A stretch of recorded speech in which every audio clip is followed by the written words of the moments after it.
Hi, everyone. Welcome to another episode of Masks Off. I'm Kim, And I'm Tia. and we're so glad that you're here with us today, either viewing or listening. Today, we're going to talk about taking things personally. So, in the last episode, we talked about the martyr mask, and what we like to do is maybe one episode try to talk about a mask. And then in another episode, we just try to go into a teaching or go into a deeper dive and explain things a little bit more. So that's what we're going to do today. And I'm going to start with a quote. And this one is by Don Miguel Ruiz. So from the Four Agreements, he says, "Don't take anything personally. Nothing others do is because of you. What others say and do is a projection of their own reality, their own dream. When you are immune to the opinions and actions of others, you won't be the victim of needless suffering." What words to live by. Oh my goodness. I love those words. I love those words. Like, that is one of the things, if I could just wave my magic wand, like I always talk about in other episodes, and wave and sprinkle my pixie dust. There we go. I would sprinkle it all over my kids, and so that they would be immune to the opinions and actions of others. Mm-hmm. So difficult to do. It is. It is so incredibly difficult. And for those watching YouTube, there's a cat making an appearance. So yes. yeah. So I mean, it's literally, how many times are we offended? How many times do we take it personally? And the other way around, how many times have you said something to someone and they completely take it out of context? Yes. And it's like, that is honestly not what I meant. I mean, there's times, yes, people are spot on, right? Yes. And we aren't willing to recognize it, but so many times it's not. I remember it was like a Super Soul Sunday or one of Oprah's episodes with Brené Brown. If you remember this. I've watched them, but tell me again. I may have forgotten the scene. It was, and I'm just paraphrasing from memory. Brené was talking about how you can create these stories and take things personally. And she was using the example of, and I don't know if it was an actual example or not, or that was just something she made up, but if her and Oprah were walking to the area, and if Oprah had made a noise, like a grunt or some sort of noise, and she could have taken it like, remember that? Yes. And she's like, oh, she doesn't want to be here. You know, the story you create in her head, when in reality, her toe hurt in her shoe or something, you know? Yes. So it's like, even a look, a little sound. I mean, I'm sure you have that with your kids. I'll make a noise. I'm like, what are you saying? I'm like, I was reading an article on my computer and reacting to that. I didn't even know what you were talking about, you know, and vice versa, same thing. Yeah. I take things personally. I'm better at it, but I still do it because we have our lenses, we have our stories, we have our thing in our mind that's occurring when reality is it may not be. It's so true. I can think particularly, it happens a lot with my husband, where he will, you know, say something. He'll ask me for my opinion on something, and I'll give my opinion, and then he'll go in a completely different direction with it. And almost all the time I take that personally. Yeah. Like, he doesn't then I'll go in my head, here's the story I tell. Okay. In my head, I start to say, well, he doesn't respect me. He doesn't respect my opinion. You know, what I say doesn't matter. And on it goes. And like today, it was interesting because we are setting up for my daughter's graduation party for Saturday. So the people came with the tent, table, and chairs. And he has been saying for the last couple of days that he wasn't sure if he really wanted to have the tent set up, if we needed it, blah, blah, blah. Yeah. So it was really interesting for me to go out there when the guys came, and I did the whole thing, and to tell them, like, okay, this is where the tent goes. This is where the tables are going to go. And, you know, I said, but I'm just warning you, my husband might come out and change the whole entire thing. right? Because like Heads up. just heads up. I've learned though so many times that is what has happened in the past where, you know, I've made a phone call, I've set something up, maybe I've made a reservation for dinner or whatever. And then he would come in and he would change it. And it absolutely, like when I think about it, really think about it, it has nothing to do with me. It has nothing to do with me being incompetent, Right. which is where I go to because that's like a wound within me, right? That's Right. a hole Right. that I need, that I feel from my own. But when he triggers and says something, Yeah. when really it's just his personality to just want things his way or a certain way. So he's coming from his own patterning of like, he might ask me, but really at the end of it, he's going to do what he wants to do because that's what's logically making sense to him in his mind. Right. It He's has not even thinking about you. He's not even thinking about me. Mm-mm. He's not even thinking about it. Mm-mm. You know, we do so many projects around our house and we have in all the houses we've lived in. And he'll say to me, so what do you think about putting like the couch here or putting this there? And then, you know, I would say after a while, why do you even ask? Right. Because I would get so upset, like, and take it so personally. Yeah. Yeah. When if I said, well, I think the couches would look good like this. And then he'll maybe okay, no, we're going to put him this way. Like just thinking that he thinks that anything I say just doesn't have any value or merit to it when that's so not it. Yeah. Yeah. I mean, I will say in our house, I decide where the furniture goes and he may have an opinion. So it's the opposite in that example here where it's like, yeah, but no, it doesn't look good. So I'm just going to, you know, and it's not, you don't know anything. It's right.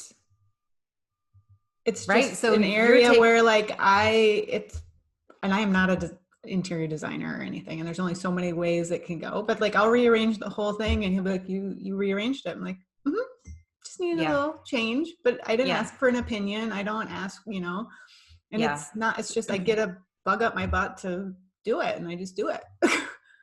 Yeah.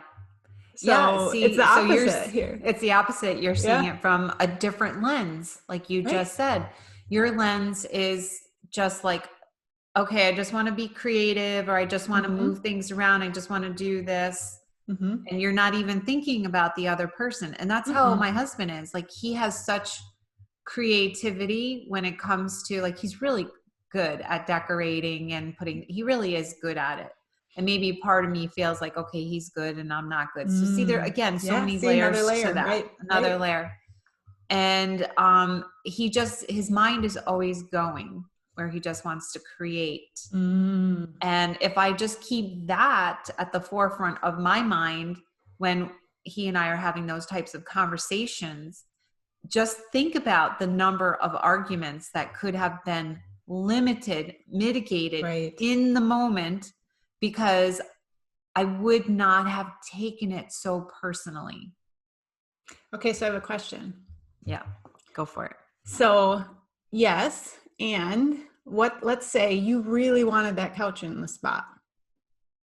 Like, or you wanted to put this, you know, tchotchke or something somewhere, whatever. Yeah. And he wanted it there. But for you, it was like, no, I really want it here. If you were to speak up about it, how would that go? So you know what I'm saying? Yeah, completely. Okay. It happens all the time. So I have spoken up, and sometimes it goes into a go around, or here's even something else that happens. I'll put something out and I put it in a certain place. Within a few days, it's gone. It's gone or moved. Yeah. And talk about taking it personally. I get so freaking upset when he does that. Used to get upset. Yeah. Now, here's what I do. I ask myself a very important question. Okay. I ask myself, how important is it? Is this going to matter to me in 5 years? Now, if I feel like I'm really being put down in a certain way or something, then maybe it may feel important enough for me to use my voice. And maybe I'll say, hey, I just noticed blah, blah, blah, or this Mm-hmm. feels really important to me, so I'm going to speak up about it. Yeah. But remember, we talked once before in an episode that I can't control the person's response. It's not about controlling him or making him do anything. Right. It's about me speaking up and say, this is what's important to me. Mm-hmm. And I assert myself, again, talking about asserting myself, and then letting it go at that. Right. So more and more, I really just ask myself, how important is it? And what I have begun to feel and realize when it comes to things in a house, at the end of the day, I'm not taking my house with me to my grave. Right. I'm not taking couches and furniture with me.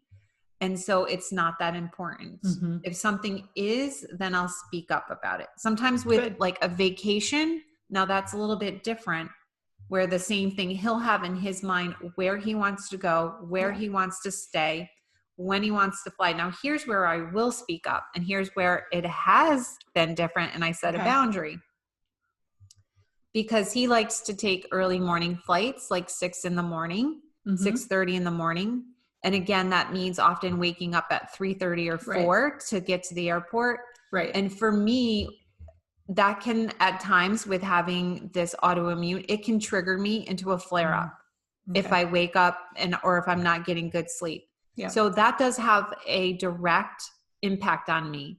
And so I have asked and requested a health impact where I may not feel well for the rest of the day or even the next day. Mm-hmm. So then I have said, there's two things that one I said, and another realization. One I said, could we possibly leave at a later time? And then two, I can't complain or be the victim if I don't speak up and just allow him to make all the vacation arrangements. Which is what I've done. I've been in the role for 27 years. He's planned every single vacation and he plans out all the details. And I just allow that to be. It's so opposite in our house. This is hysterical. Yeah. You know what I mean? It's like, wow. It's like, great though that we're seeing it from a different lens. Yeah, right? Totally. So, I mean, I'm sure, your husband would be like commiserating with me right here. You know what I mean? And vice versa. But so what I have done actually on a couple of occasions is I show up at a different day, a later time. We've taken separate flights. Yeah. Because now if we're going international and out of the country and it just really makes sense to leave at that time, then I will just deal at times. But if we're going to Florida, I don't feel within the United States, I don't feel like I need to get there by 10 in the morning just so I can be at the pool and in the sun by noon. Right. And, right. And international, your sleep's already going to be messed up anyway. It's already going to be because of, and the flights are only so many. I mean, you have less options. Exactly. But when you have options, I have taken those different options and I have flown in later. And so that's when I check in with myself. And if it really is important and it really matters, then I will speak up. Good. But again, I used to think to myself way back, like, oh my God, how come you don't think about me? You know what I mean? Taking it so personally. And all he's doing is planning a trip based upon what his wants and needs are, and that's just who he is and how he is. He's not thinking, oh, let me make life miserable for Kim. Right. That's not his intention at all. He's just thinking in the moment. But I used to get so offended. And then there's the other piece from his side or my side is the I'm doing all this work, setting up a vacation takes hours and hours. At least when I do it. I mean, and my kids have very strong opinions about what we do and where we go. So they're involved in it too. Yes. He's never voiced that it really matters to him. Now, if he did, we'd navigate that. But it's that piece of I'm doing, that martyrdom piece can come into play too. And it's like, you're complaining, you didn't say anything earlier, so you need to speak up. Because how am I supposed to know? And then the victim martyr can come into play. And it's like, it just shows you how all these different perceptions and And it comes down to like what you, not taking it personally. And if it's important, then we need to rise into our voice and speak Yes. up, or like you take different action. Okay, if everyone else wants to go early, I can choose to go later, and it doesn't have a bearing on anything. You're And it both going to doesn't, get there when you're comfortable. yes. And that's interesting too, because so then from his, when I took the later flight, I could see he was a little bit put out, like, you know, that I was arriving later or the next day. Mm-hmm. And almost as if he took that a little personally. Like I Interesting. didn't, right? Like I Yeah. didn't want to be with him on the same flight, and I didn't want to be there. Like, does she not want to be Interesting. with me, kind of thing, you know? Or Sure. what is this about that she's Did you talk about it? individuating? I don't know if we had a really, I don't think I really asked, like, are you feeling hurt? I don't think I did that. I just explained I did explain why I was taking a different flight. Yeah. And it was because getting up so early in the morning is not always the best thing for my health. So, you know, he knew it was not about him. It was about me. Yeah.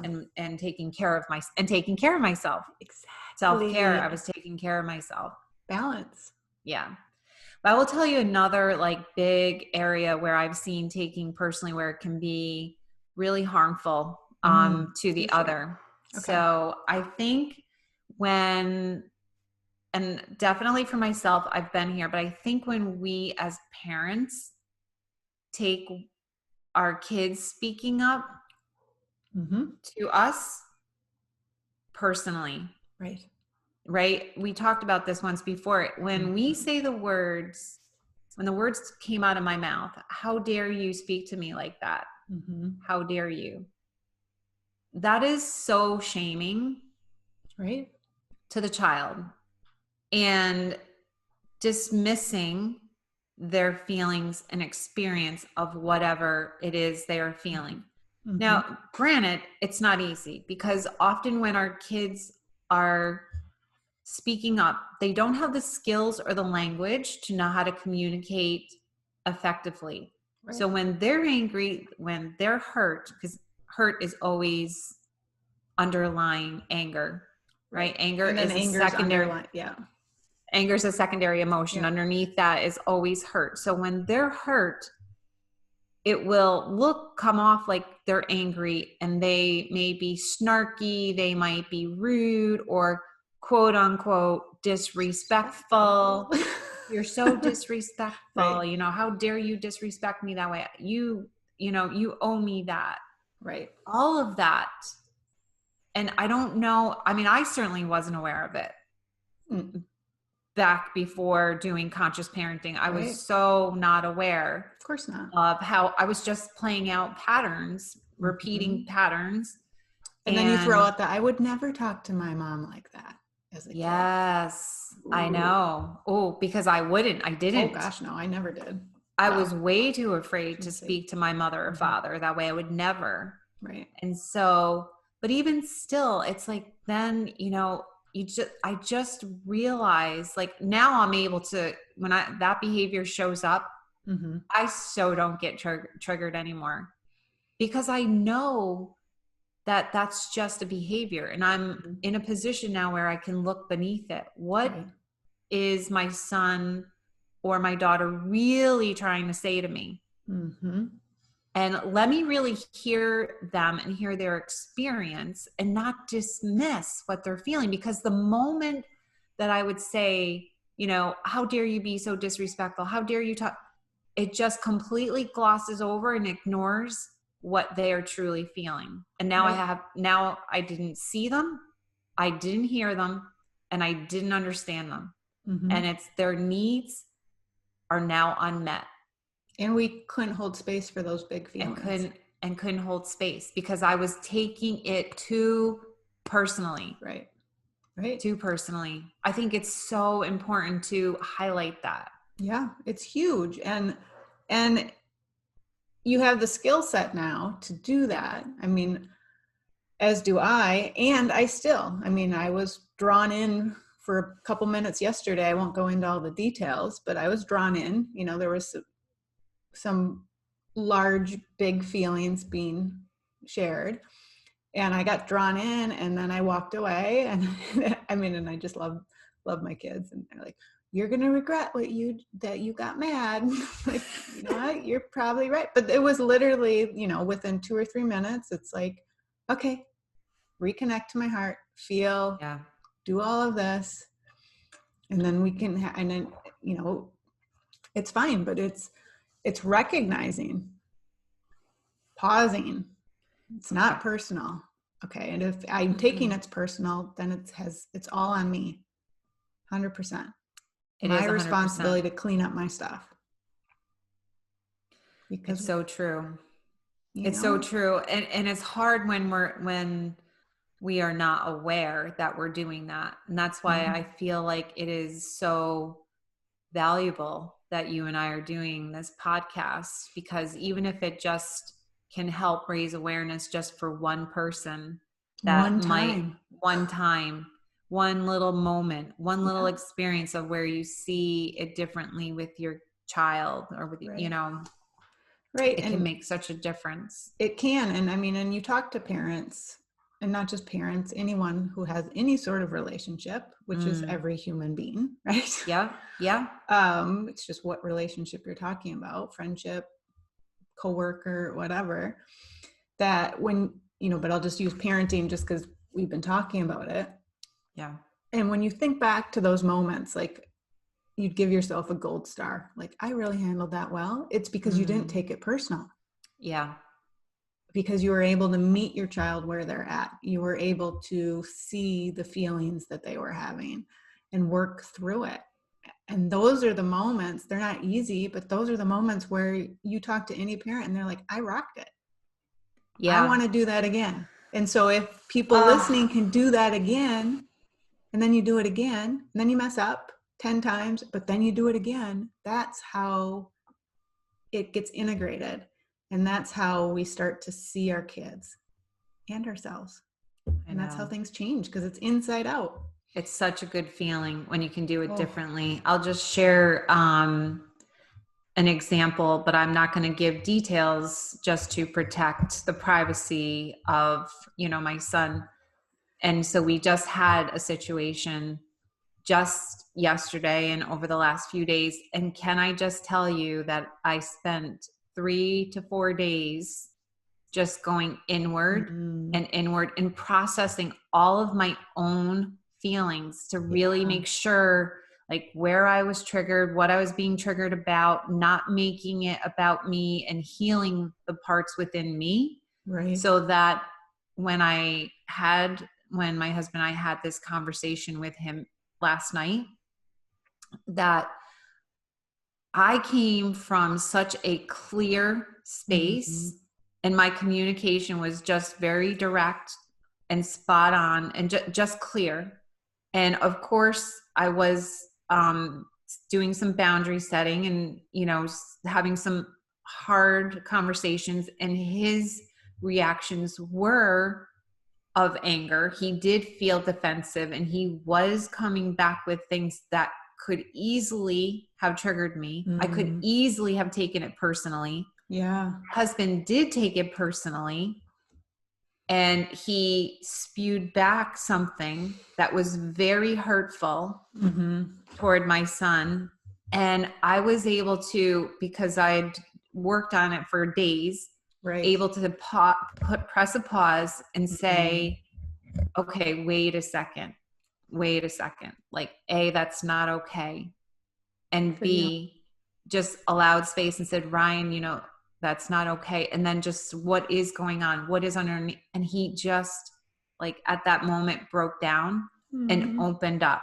So he was able to express his hurt and express his pain. And I was able to then have space. And then my husband was like, oh, okay, wow. You know, and then he was able to, like, you know, back down as well and just allow for that. And it shifted the whole entire conversation, where we really then started listening to him. We started listening to what he needs from us. Beautiful. And the whole conversation just ended up in a different direction. It could have been, it could have ended right there where Right. if we didn't take that pause and redirect after that hurtful thing was said, it could have been like, okay, either more screaming or more yelling, more hurtful things said, and then walking off and disconnecting even more. He would take off, we would take off, go our separate ways, and there would be more disconnection. Exactly. Whereas because we were able to come back around and allow him, and because I wasn't taking it personally. I could see that he was in pain. Yeah. Allowed him to express that. We were able to then connect with him. That's so beautiful. And in such a different way. So, and my point, thank you. And my point in saying that is I felt like after the whole thing was done, like, one, energized, and two, I felt really good about the way it ended, you know? So great. And yeah. So it takes a lot of work and it takes a lot of time, but it is so worth it. Like you were saying, for any relationship. Yeah. And what I love about what you just shared too, was you showed and demonstrated in this experience you had last night, that it wasn't just you showing up and not taking it personally, because there was a triad dynamic and recognizing that it could be one-on-one and the same thing could have happened, that you can get triggered and then you can still repair. You can still come back. And so it didn't have to end there where it could have, but because you stayed present and felt and recognized that you were able to help re-steer and repair a situation. So it's not always this easy thing that just happens. You just demonstrated it gets messy, but we move through the mess. We move through the mess and we reconnect and listen. And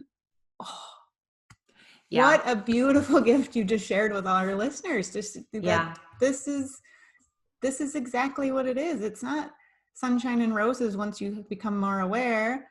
It's still messy. It's still hard. Very messy. It was very messy. But you did, and it was a lot of work. I did all the prep work. Yes. And I think that was really, I believe, a big part of it. That was the key factor, because I didn't have all that murkiness inside of me going on. Like, I went into my triggers. What were my fears about the situation, about what his behavior, and I went in and I felt the feelings. You have to feel to heal. That's right. You have to feel to heal. And I went in and I felt my fears. And I said, what is the worst thing that could possibly happen? What am I most afraid of? Right. And of course, the biggest ultimate is the fear of him dying and losing him.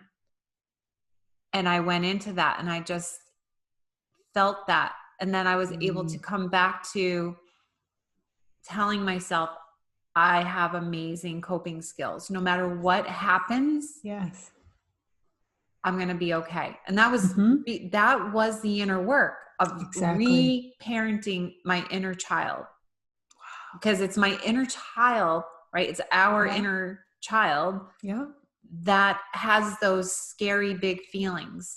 So that's what, when we say go in and do the inner work and feel those feelings, we're re-parenting our inner child. And then when my adult showed up in that conversation, where a lot of times my inner child is showing up. Oh, more often than not for most people. More often than not. Yeah. And even when we're taking, and us, exactly. And when we take things personally, it's our inner child. Right. Not wanting to be wounded. Right. So that's why that happens. Because we're bypassing the feelings.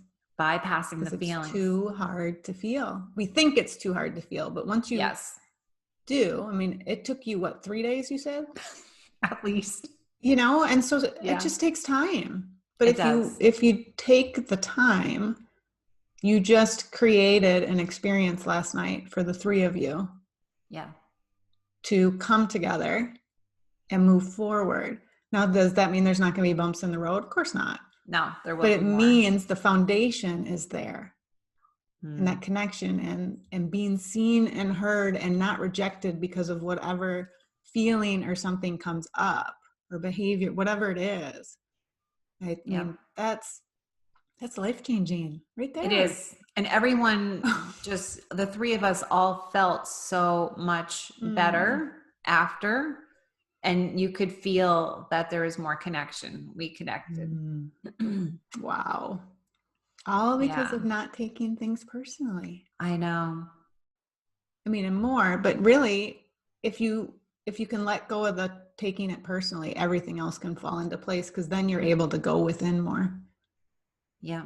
Because you can't go within if you're still taking it personally. No, because you are up here in your head. You know, you're triggered, right? You're limbic, because Exactly. if you're taking something personally, you feel like you've just been attacked. And we've been talking about the limbic system a lot. So if I feel I'm being attacked, and that's how my husband felt, like my son was being rude or disrespectful, he felt attacked. And so then he's completely operating from his limbic system, from the mind. And when you're there, then you're cut off from the heart. Right. You're cut off from the neck down. You're in your stories and repeating those patterns of when you were hurt before. Yes. It's not even related to the situation in the moment. Yeah. That goes back to, you have to, the inner child. You have to feel to heal. Exactly. You have to feel those wounds and heal those wounds. And then that allows, in that situation, for your husband and your son to be able to connect to their hurt. Yes. Yeah. Because when we're lashing out and being disrespectful or angry or whatever it is, I mean, those are all, anger is valid at times. Of course, it's a feeling, right? You know, and obviously it's multi-layered feeling. But it allows that ability, instead of continued lashing, to go within. And you just, I mean, it sounds like you witnessed the full circle of that. I really did. Is there more did. work to do? Sure, there always is. But but you ended with reconnecting to feelings. And he was able to, my son was able to go to the hurt, which was, I feel like I'm not good enough by the things you and dad say and do. Makes me feel bad. Like, to be able to say that, and then to be able to have us step back and then take a look at that. Again, can easily go into taking it personally and say, what do you mean? What do you mean what do you mean by that? I didn't do that. After all I've done for you, you're going to sit here and complain? Right. I mean, that reminds me, I'm going to pop this up really quick because it showed up on my feed from Brené Brown this morning. Oh. It's a great quote. Exactly what this, in order to empathize with someone's experience, you must be willing to believe them as they see it and not how you imagine their experience to be. Oh. Because it wasn't, it was about your son's experience. Exactly. Even if you didn't mean to harm him, because I can relate to all of that, and every parent can, right? Yeah. Because that's a dynamic that shows up pretty much in every family. But it doesn't matter what we think or say. Right. It matters.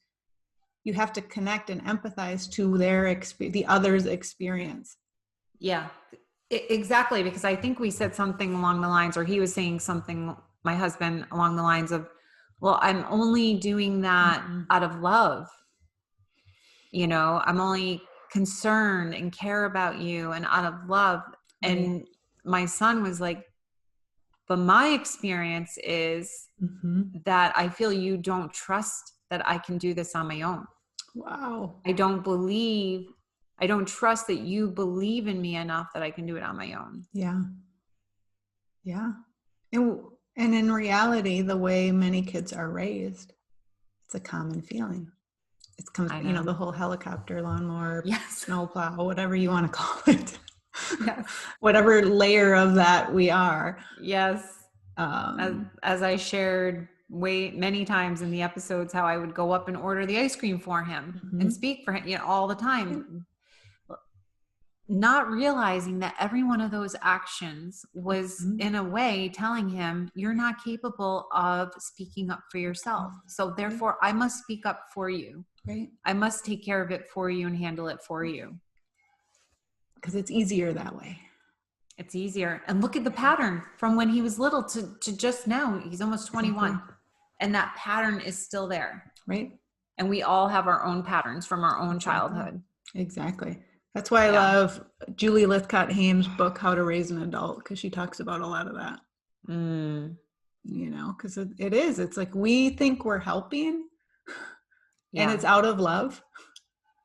Completely. And no one's discounting that either of those are not true. And they grow up. Yeah, exactly. Wow, this is really awesome. And really the things that we talked about and that we were talking about in this episode are both areas in which we both help other people. I mean, you work with parents all the time in parent coaching, and then I work and you work with the inner child too, because that is a part.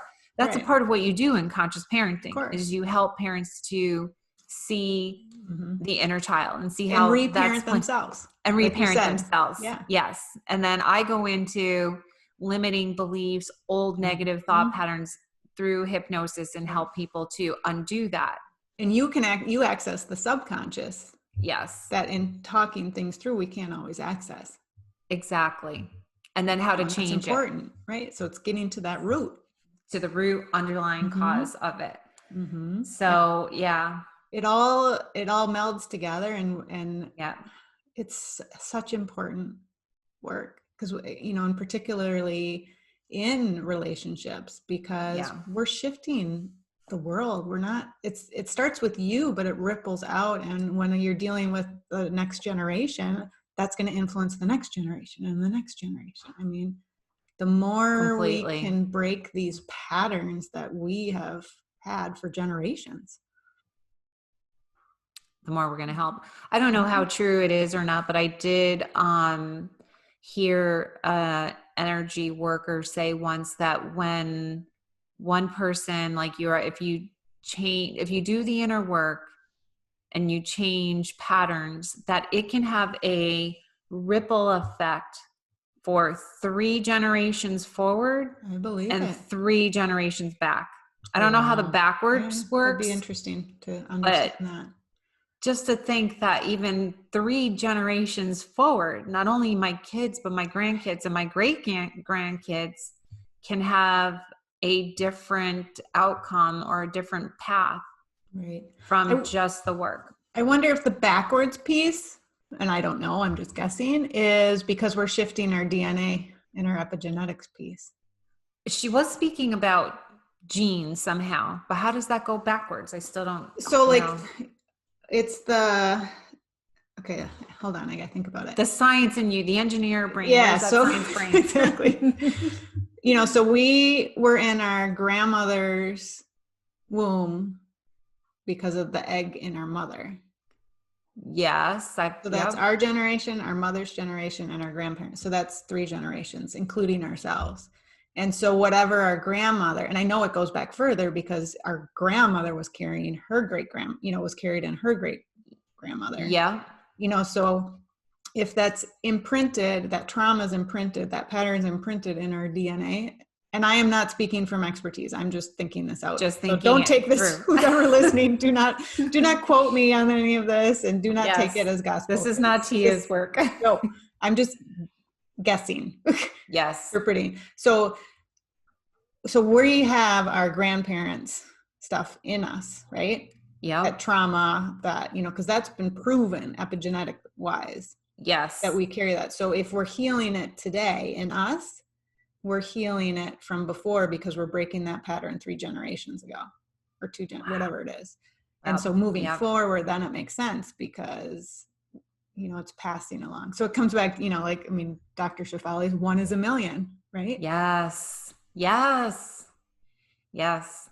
And I think you are right, because when this person was telling me that, she was referencing the biology of it. Mm-hmm. So I think and the epigenetics is what she was studying and talking about. So I think you're right. Fascinating. So fascinating.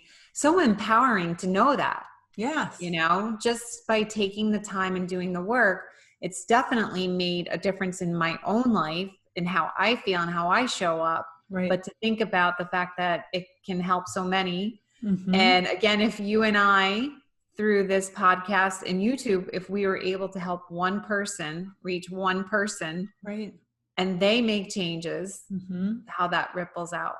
It's incredible. So cool. It We're all is. connected. So It cool. is. Wow. Yes. What a enlightening, energizing podcast this one was. We're ready to just go out there and keep ready to go. Yeah. Not taking it personally, right? Yes. So if someone says something to you today, who, as you're listening to this podcast and you notice that you're taking it personal, just stop. Yes. Notice. Just notice. Start there. Just notice. And even if you don't notice in the moment, if you notice when you go to bed at night, yeah, that's a start. We're not Completely. talking, it doesn't start in the moment usually. It usually starts reflecting back. Exactly. And also I'll just add in one last little hint. If you are the one who is saying or doing something that is offending another, thank you for bringing that you up. can just clarify that, because I will just say very quickly, there are times when my daughter loves to get hugs. She's just a hugger. And so she'll ask for a hug. And sometimes I just, I'm not, you know what I mean? I'm not in the space for it. Yeah. And she'll feel like, oh, do you not love me? And I just say to her over and over that I'm in a particular space right now. I'm in a funky energy right now. It has zero to do with you. Right. I absolutely 100% love you. I love hugging you. But in this moment, I'm in a space. Right. And now she'll say to me, it's so cute. She'll say, if she asks for a hug and I'm like, she was like, Mom, I only want it to be authentic. She laughs at me. So only if it's authentic. If you don't want to give me a hug, don't give it. I love it. What a gift. Yeah. So keeping in mind that if you're saying you can just both ways. into the person, listen, don't take it personally. It's me right now. It's about me, not about you. Yep. Oh, so much. There's our tidbit for today. That's right. We're looking forward to having you join us on another episode. Yes. Thank you all for listening, for viewing. And don't forget, if you liked what you heard, to hit subscribe, follow, do a review, whatever platform you're on. We really appreciate it. So, we appreciate it. Thank you, everyone. Bye.